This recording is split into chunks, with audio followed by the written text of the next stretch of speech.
Hi everyone, कैसे हो आप सब। आई होप सब अच्छे हो, मस्त एंजॉय कर रहे हो। आई एम आर के। स्टार्ट करते हैं मेरे निशान 25। पिछला एपिसोड में हमने देखा था आरजे वानी को कॉलेज में देखने के बाद से उसे होश ही नहीं होता है कि लाइक वानी यहाँ कैसे।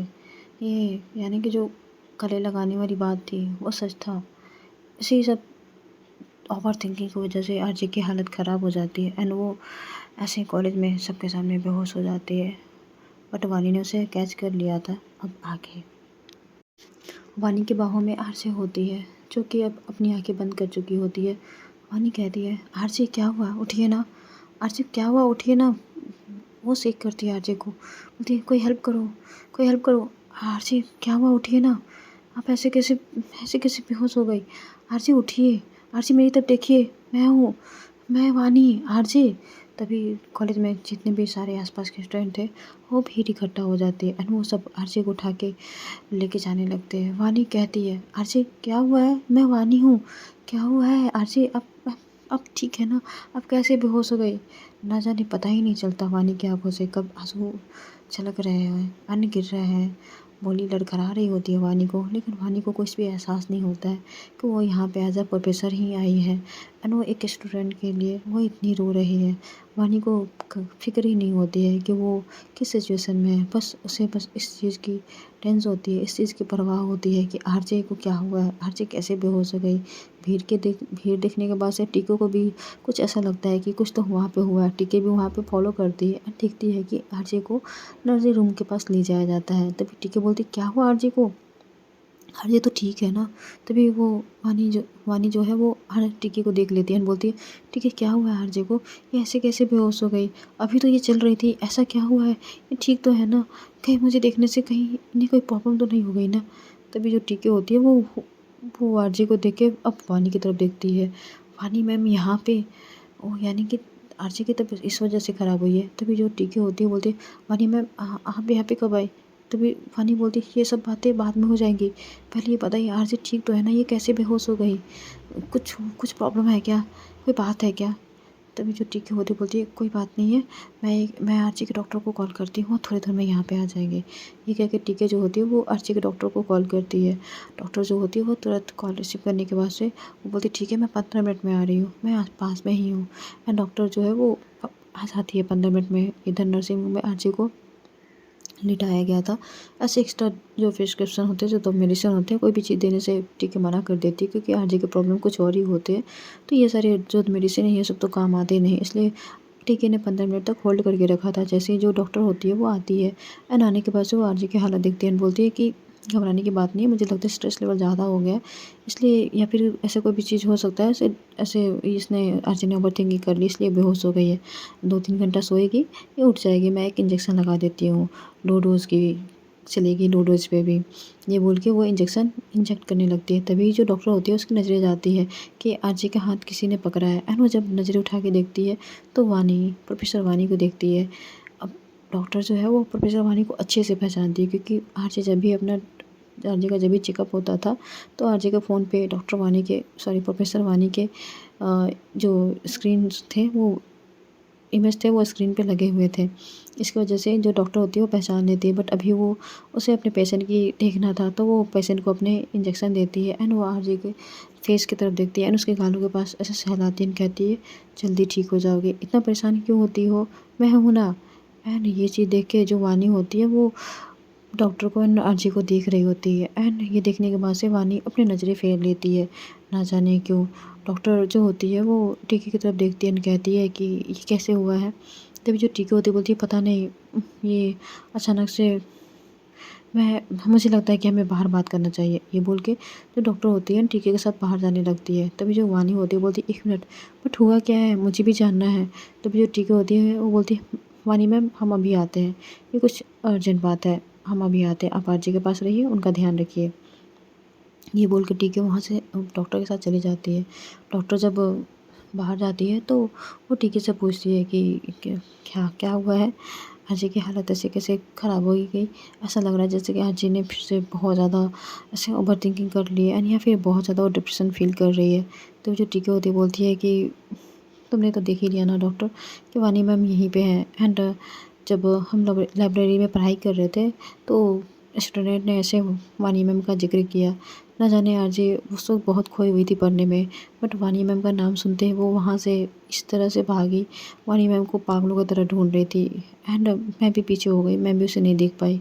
उसके बाद से जब ये मुझे मिली तो इस हालत में मिली। अब बाकी तो मुझे नहीं कोई आइडिया है कि ऐसा क्या हुआ है, ऐसे क्या बात हुई है कि आरजे की ऐसी हालत हो गई है। बट जहाँ तक मुझे लग रहा है कि आरजे ने वानी मैम से बात ही नहीं की है, बट वो देख के ही इसकी हालत ऐसी हो गई है। तभी जो डॉक्टर होती है बोलती है ठीक है, अगर आरजे उठे, अगर वो प्रोफेसर वानी के पास जाना चाहती है तो उसे जाने देना, रोकना मत। अगर नहीं जाना चाहती है तो ये भी चीज़ पे कुछ ऑब्जेक्शन मत लगाना, उसे जैसा लगे वैसा करने दो। अगर वो वानी मैम से अगर मूव ऑन हो जाएगी तो वानी मैम के आगे पीछे नहीं घूमेगी।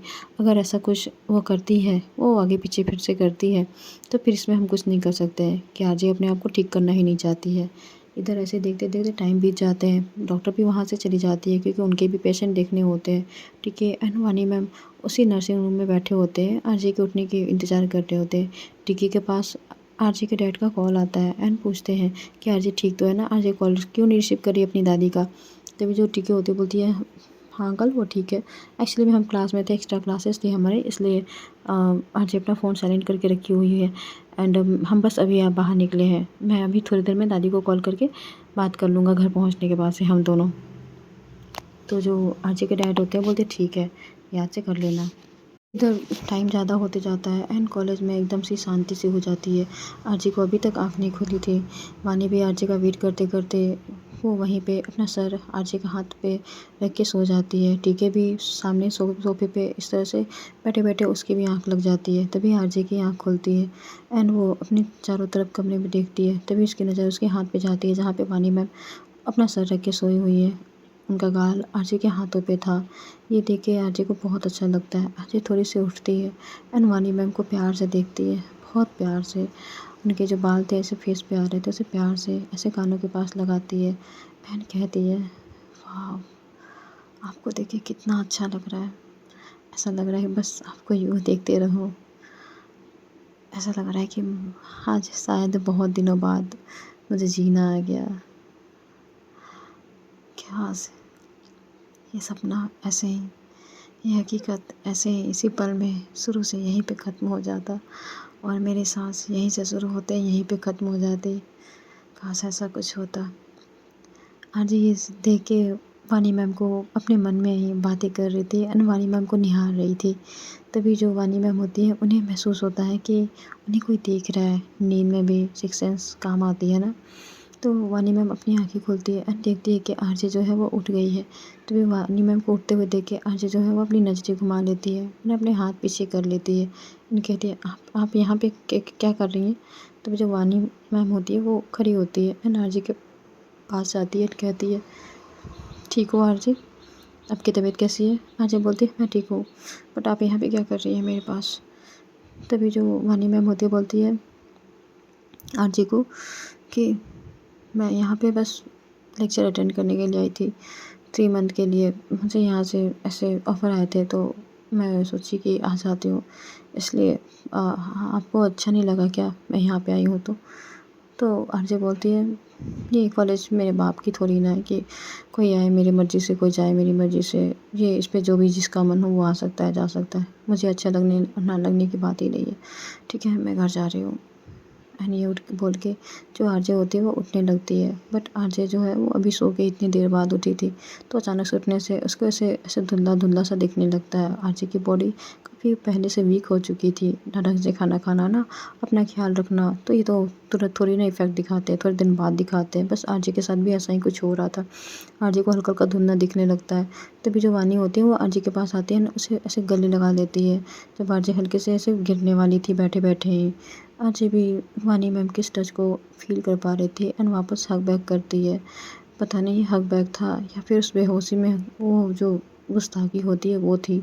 आरजे वानी मैम को बहुत प्यार से ऐसे सहला रही थी। वानी मैम भी आरजे को इस हग को फ़ील कर पा रही थी एंड बहुत प्यार से कम्फ़र्ट फ़ील करवा रही थी। तभी जो टीके होती है वो उठ जाती है एंड कहती है तू जग गई एंड वो बहुत गलत टाइमिंग पे बोल देती है। तभी जो आरजे होती है वो अपने होश में आती है, वानी मैम से थोड़ा-सा दूर हो जाती है। वानी मैम भी झटके से थोड़ा-सा दूर हो जाती है आरजे से। और जब ये दोनों दूर हो रहे थे तो वानी मैम के जो दुपट्टे थे उसमें आरजे के जो चैन थे जो गले में पहने थे आरजे ने वो दुपट्टे उसमें फंस जाते हैं। एंड ये देख के जो टीके होती है वो अपने मुंह पे हाथ रख के हंसने लगती है एंड कहती है कि वाह क्या सीन है, फिल्म से कम नहीं लग रहा है। तभी जो वानी मैम होती बोलती है 1 मिनट मैं अभी निकालती हूँ। आरजे भी ऐसे जल्दी से निकालने लगती है। वानी भी जल्दी से निकाल रही थी तभी वानी मैम बहुत ज़्यादा जल्दबाजी करने लगती है जिससे वानी मैम के दुपट्टे फटने लगते हैं। तो आरजे बोलती है 1 मिनट, इतना भी ज़रूरी नहीं है, मैं करती हूँ। एंड ये बोल के आरजे जो है वो अपने लॉकेट के जो पीछे से हुक होता है उसे खोल देती है एंड बोलती है आप मुझे बाद में रिटर्न कर देना, ठीक है घर ले चलो, मुझे यहाँ पे नहीं रहना।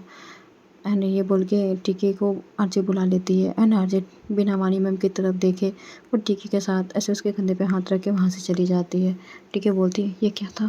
तभी जो आरजे होती है बोलती है मुझे नहीं पता, घर चलो, मुझे सोचने का बहुत टाइम चाहिए। ये सब जो भी कुछ हो रहा है ये मैंने नहीं सोचा था कि ऐसे कैसे हो सकती है चीज़ें। तभी जो टीके होती है बोलती है हाँ ठीक है, बट तुमने अपना चैन क्यों दे दिया वानी मैम को? आरजे बोलती है शायद इसी बहाने दोबारा बात हो जाए मेरी। तो टीके बोलती है वाह बेटे वाह, अभी भी तुम यही चक्कर में हो कि वानी मैम तुमसे सेट हो जाए। आरजे बोलती है पता नहीं, बट मैं उन्हें कभी भूली ही नहीं थी, वो मेरे दिल में हमेशा से थी और हमेशा रहेंगी। ये बात मैं मर भी जाऊँ तभी ये प्रूफ नहीं कर सकती, बट ये सच है। मैं वानी मैम के अलावा किसी और को देख ही नहीं सकती इस नज़र से, और ना ही मुझे देखना है। ठीक है बोलती ओह गॉड, अच्छा हुआ मुझे इसका का बहुत नहीं चढ़ा है मेरे सर पे, वरना मैं भी तुम्हारी तरह पागल हो जाती। आरजे बोलती है नहीं मैं पागल नहीं हूँ, मैं ठीक हूँ। तभी टीका बोलती है हाँ दिख रहा है, जो इंसान ऐसे प्लेयर हुआ करता था आज उसके ऐसे लगे पड़े हैं। मेरे को नहीं ऐसे इश्क वाली बीमारी में भाई जीना है, भाई मैं ऐसे ही ठीक हूँ, सिंगल हूँ, मस्त हूँ, जिसे चाहे उसे मैं लाइन मार लेती हूँ, जिसे चाहे मैं उसके साथ बात कर लेती हूँ, ये सारी चीज़ों से मैं दूर रहती हूँ। आरजे बोलती है उफ़ तुम्हें नहीं पता, जब इश्क होता है जो सुकून मिलती है अपने सनम को देख के, वो इश्क होने वाले लोगों को ही पता है। वैसे कमेंट करना किसको किसको ये सुकून मिली है। अब आगे बढ़ते हैं। वानी जो होती है वो आरजे को देख रही थी जाते हुए, कैसे आरजे इस तरह से उसे इग्नोर कर रही है। एंड वो बात आरजे से बात करना चाह रही थी कि आरजे मुझे आपसे बात करनी है, मुझे कुछ कहना है, बट आरजे जो है वो देखती ही नहीं है, वो बस अपने दोस्त के साथ बात करते हुए चली जाती है। तभी वानी मैम का नज़र जाता है उस आरजे ने जो अभी चैन उतार के दी थी एंड वो अपने दुपट्टे पे देखती है। वानी सोचती है कि हाँ आप सच में मेरे पास इतना भी सेकंड नहीं रह सकती थी कि थोड़ा सा उतारने का टाइम भी देती। आपने बस तुरंत ही अपना चैन खोल दिया और मुझे दे के चली गई। इतनी बेरुखी, इतनी नफ़रत, इतनी नापसंद क्यों आरजे? इतनी ज़्यादा नापसंद क्यों करने लगी है मुझे? एंड ये सोचते हुए जो वानी मैम होती है वो आरजे के जो चैन होते हैं उसे निकालने लगती है। वो और गुस्से में और फ्रस्ट्रेट होकर निकाल रही थी, शायद आँखों में आँसू भी हो गए थे। इस वज़ह से वानी को अच्छे से दिखता भी नहीं है चैन, एंड वो और ज़्यादा गाँठ पड़ जाती है। वानी मन में सोचती है मुझसे ही सारी चीज़ें क्यों उलझ के रह जाती हैं, मैं जितना अच्छा करना चाहती हूँ उतना ही मुझसे सारी चीज़ें उलझ जाती है। क्यों ऐसा होता है? क्यों हो रहा है? मैं ये चीज़ नहीं चाह रही थी कि आरजे की बेरुखी मुझे देखने को मिले, बट हाँ, मुझे आरजे की बेरुखी देखने को मिल रही है। ये दूसरी मुलाकात, और दूसरी मुलाकात तक आरजे ने अभी तक मुझसे अच्छे से बात नहीं की है। क्या सब कुछ ये एक बस कुछ टाइम के लिए था एंड वो ख़त्म हो गया है। मुझे पहले ही लग रहा था कि आरजे का बस एक अट्रैक्शन है एंड वो कुछ टाइम बाद ख़त्म हो जाएगा। अब तो यकीन हो गया है कि आरजे बस मेरे से अट्रैक्ट थी एंड बस जब मैंने उन्हें नहीं मिली तो बस ये इंटरेस्ट ख़त्म हो गया। और ऐसे भी एक स्टूडेंट से क्या ही उम्मीद कर सकते हैं कि वो आपको जीवन भर ताउम्र प्यार करे? ऐसा पॉसिबल ही नहीं है। कोई भी शख्स किसी से ताउम्र प्यार नहीं करता, बस अट्रैक्शन होती है थोड़े टाइम के लिए एंड उसके बाद से ख़त्म हो जाती है। थैंक यू आरजे मेरे इस डाउट को दूर करने के लिए। एंड ये सोच के वो दुपट्टे में जो चैन लगे हुए थे उसे बैठ के आराम से निकालने लगती है। आंखों में आंसू आ रहे थे वानी के, बट उसे पोंछ रही थी एंड फिर से उसे निकाल रही थी। तभी जो नर्स होती है बोलती है कि मैम कॉलेज कब का बंद हो गया है और नर्सिंग रूम भी बंद करने हैं, अब तो आरजे भी उठ के चली गई है, क्या हम बंद कर दें? तभी जो वानी होती है बोलती है हाँ हाँ कर लीजिए। तभी जो नर्स होती है फिर खड़े होकर देख रही थी। तभी जो वानी होती है कि अब क्या हुआ? तो नर्स बोलती है कि मैम आपको भी घर जाना चाहिए, नर्सिंग रूम बंद करना है। तभी जो वानी होती है बोलती है हाँ हाँ sorry I am sorry, and बोल के वो उस दुपट्टे में उस चैन के साथ वहाँ से निकल जाती है। बाहर जाने के बाद से वो उस चैन को निकाल लेती है एंड सोचती है इसे कहाँ रखूँ मैं। तभी वानी को कुछ समझ में नहीं आता है, तो उस चैन को आरजे का इतना कीमती चैन समझ के वो अपने गले में पहन लेती है कि अगर इधर-उधर रखा कहीं गुम हो गया तो क्या कहूँगी मैं आरजे से कि गुम हो गया। तो इसलिए वानी मैम जो होती है वो चैन को अपने गले में पहन लेती है एंड वो पहनने के बाद से अपने घर चली जाती है। इधर घर जाने के बाद से आरजे के फ़ोन पे दादी का बहुत बार कॉल आ रहा था। दादी इधर परेशान हो रही थी, उन्हें कहीं न कहीं सारी चीज़ें पता चल गई थी कि आरजे की तबीयत वापस से ख़राब हो गई है। दादी ने भी जासूस लगा रखे थे आरजे के पीछे एंड वानी के बारे में भी पता चल गया था, इसलिए वो और ज़्यादा परेशान हो रही थी। दादी कितने सारे कॉल देके आरजे जाते-जाते घर पे पहला काम करती है वो अपनी दादी को वीडियो कॉल करती है। दादी से बहुत हँस के कैजुअली बात करने की एक्टिंग करती है, बट दादी पकड़ लेती है एंड कहती है, आरजे ऐसे ही चलता रहा तो मैं तुम्हें वहाँ से वापस बुला लूँगी। मेरा पहले भी मन नहीं था कि तुम मुझे छोड़ के इतनी दूर जाओ एंड अब देखो कैसी हालत बना ली है, कैसी दिख रही हो तुम, ना खाती हो ना पीती हो, बस यही सारी चीज़ देखनी थी। इससे अच्छा था कि भगवान मुझे ऊपर बुला लेते। ये कह के दादी रोने लगती है। तभी जो आरजे होती है बोलती है, दादी प्लीज़ ऐसी बातें मत करो, मैं ठीक हूँ, मुझे क्या हुआ है और मैं पढ़ाई पे भी तो अच्छे से ध्यान दे रही हूँ ना। आपके जासूस ने ये सारी बातें नहीं कही। दादी बोलती है, मेरे जासूस ने ये सारी बातें कही है, बट आज जो भी कुछ हुआ वो वो सही नहीं है आरजे। तुम अभी भी उस प्रोफ़ेसर के चक्कर में अपनी ज़िंदगी बर्बाद कर रही हो। क्या है उस प्रोफ़ेसर में? अगर वो तुम्हें इतनी पसंद है, तुम्हारे पापा से बोल के मैं आप ही के भी उस प्रोफ़ेसर को तुम्हारी पत्नी बना देती हूँ। तभी जो आरजे होती है वो बोलती है, नहीं दादी मुझे ये नहीं चाहिए, आप नहीं समझोगी। मुझे उनका दिल चाहिए था, मुझे उनका स्नेह चाहिए था, मुझे उनका प्यार चाहिए था, मुझे उनको हासिल नहीं करना, मुझे उनको पाना था, उनमें खोना था खुद को। आप नहीं समझोगे ये मोहब्बत, मुझे उससे कितनी मोहब्बत है। तभी जो दादी होती है बोलती है, हाँ समझ में आ रहा है, ये सारे पागलपन है तुम्हारे, अच्छे डॉक्टर से तुम्हें दिखाना पड़ेगा अब। तभी जो आरजे होती है बोलती है, दादी अगर आपको और कुछ नहीं कहना तो मैं थक गई हूँ, क्या मैं सोने जाऊँ? तो दादी बोलती है, ठीक है जाओ सोने। आरजे अपने कमरे में जाती है एंड कमरे में जाने के बाद से वो एक रिमोट पे क्लिक करती है एंड रिमोट पे क्लिक करते ही कमरे के जो 3D वॉल थे उस पे वानी मैम के बहुत बड़े वाले फ़ोटो दिखते हैं। आरजे ये देख के बहुत खुश होती है, बोलती है, यही तो सुकून है मेरा, यही तो चाहत है मेरी। आपको देख के ही मुझे बहुत बहुत बहुत सुकून मिलता है। हाँ मैं डिप्रेशन में चली गई थी, या मैं हूँ, क्योंकि मैं ज़्यादा ही सोच ली थी कि मुझे आपको पाना है, बट अब मुझे लगता है आपको यूँ देखना भी मुझे इश्क है। अब मैं कोई भी एफ़र्ट नहीं लगाऊँगी कि आप मुझे वापस प्यार करो। मेरा प्यार ही मेरे लिए काफ़ी है और मैं आपसे सिर्फ़ इतना ही प्यार करती हूँ कि मैं अपनी ज़िंदगी आपके लिए और आपके साथ इस इमेजिनेशन दुनिया में जी सकूँ। आज ये देख के वो उस जो ये जो इमेज होती है उसे ऑन करके अपने बेड पे चली जाती है एंड वानी मैम को देखते-देखते वो अपनी आँखें बंद कर लेती है एंड सो जाती है। इधर वानी अपने घर जाती है एंड वो घर जाने के बाद से जब वो मिरर के पास अपने बैग को रखती है, तभी उनकी नज़र खुद पे जाती है एंड वो खुद को देख रही थी एंड वो इसलिए खुद को देख रही थी क्योंकि आरजे के जो लॉकेट थे वो वानी के गले में थे, काफ़ी खूबसूरत लग रहे थे। बट वानी कहती है, काश इस लॉकेट की तरह आप भी मेरे पास इतनी करीब होती, बट मुझे पता है आपका अटैचमेंट अब मुझसे ख़त्म हो गया है एंड मैं बहुत खुश हूँ कि ये सारी चीज़ें आपके लिए अटैचमेंट ही थी, क्योंकि मैं भी आप में इतना इन्वॉल्व नहीं हुई थी एंड ये मैं लॉकेट कल आपको लौटा दूँगी और वैसे भी 3 मंथ बाद मुझे वापस तो इंडिया ही जाना है, तो ये जितना जल्दी हो सके 3 मंथ कंप्लीट हो जाए एंड ये सोच के वो अपने जो काम होते हैं डेली के वो करने लगती है। नेक्स्ट डे कॉलेज में आरजे एंड टीके दोनों होते हैं एंड आरजे एंड टीके दोनों ही ऐसे ग्राउंड में बैठ के अपने-अपने प्रोजेक्ट से रिलेटेड कुछ तो काम कर रहे होते हैं, तभी कुछ स्टूडेंट आते हैं एंड उधर ही ग्रुप बना के बैठ जाते हैं फॉरेन कंट्री के स्टूडेंट, फॉरेन जैसे नियम, तो अपने ग्रुप बना के बैठ जाते हैं एंड वो लोग भी प्रोजेक्ट असाइन करने लगते हैं।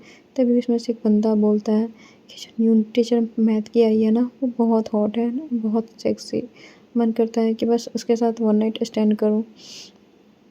तभी जो दूसरा स्टूडेंट होता है बोलता है, हाँ ये इंडियंस है ना, इन्हें तो शादी वगैरह में सबसे इंटरेस्टेड होता है, ये लोग तो ऐसे दिमागी होते हैं कि पहले शादी करेंगे फिर वो सारी चीज़ें करेंगे, तो रहने दो, ये सारी चीज़ें नहीं होने वाली है एंड भूल जाओ उन्हें। तभी जो दूसरा तीसरा स्टूडेंट होता है बोलता है, अरे नहीं, सबकी एक ही ख्वाहिश होती है, वो सब चीज़ करने की। एंड मुझे अच्छे से पता है कि प्रोफ़ेसर ने भी बहुत बार किया होगा। वो इतनी हॉट दिखती है, वो ऐसा थोड़ी ना हो सकता है कि वो अपनी लाइफ़ में ये सब चीज़ नहीं की होगी और हमारे साथ एक बार कर भी लेंगी तो क्या ही हो जाएगा। ये सारी चीज़ें आरज़े सुन रही होती है एंड उसे बहुत गुस्सा आता है एंड उसे सहा नहीं जाता है। वो उठती है एंड कहती है, क्या कहा अभी तुम लोगों ने? तो जो स्टूडेंट होते हैं बोलते हैं, मैंने कुछ भी कहा तुम्हारे बारे में नहीं कहा, अब तुम जा सकती हो। तभी जो आरजे होती है बोलती है, मैंने कहा ना, क्या कहा, ज़रा फिर से कहना। तभी जो स्टूडेंट होता है जो चौथा, वो बोलता है, हमने वही कहा जो तुमने सुना, तुम्हें कोई प्रॉब्लम है? तब जो आरजे होती है वो एक पंच देती है उस स्टूडेंट को जो फोर्थ वाले थे, फिर फर्स्ट वाले स्टूडेंट को बोल देती है एंड कहती है, तुम हम लोगों की हिम्मत कैसे हुई किसी भी गर्ल के बारे में पीठ पीछे इस तरह की अश्लील बातें करने की। तभी जो 2-3 और स्टूडेंट होते हैं वो आरजे पे अटैक करने लगते हैं। आरजे सबको एक-एक 2-2 पंच देने लगती है। पहले तो आरजे बहुत हावी होती है बट उनका ग्रुप 5-6 का होता है।